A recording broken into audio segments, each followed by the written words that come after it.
गहरे जंगल की कहानी, सियार का अंत और नई शुरुआत। एक घने जंगल में एक शेर अपनी गर्भवती शेरनी के साथ रहता था। शेरनी ने मांस खाने की इच्छा जताई तो शेर ने पूछा, क्या मेरी आंखें लाल और पूंछ सीधी है? शेरनी ने जवाब दिया, हाँ। शेर शिकार पर निकला और हिरन का शिकार करके लौटा।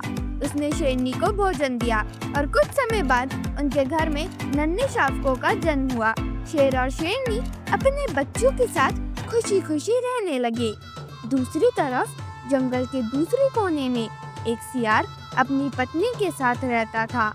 सियार की पत्नी भी गर्भवती थी। उसने मांस खाने की इच्छा जताई। सियार ने शेर की नकल करते हुए पूछा, क्या मेरी आंखें लाल और पूंछ सीधी है?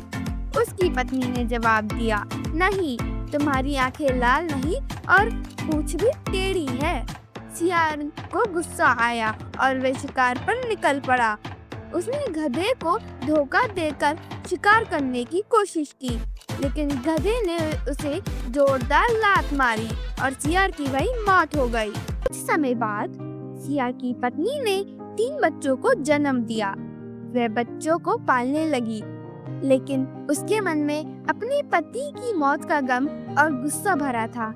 उसने बच्चों को हमेशा सिखाया, तुम्हारे पिता जंगल के सबसे बड़े शिकारी बनने की कोशिश में शेर की वजह से मारे गए। एक दिन तुम सब बड़े होकर उस शेर से बदला लोगे।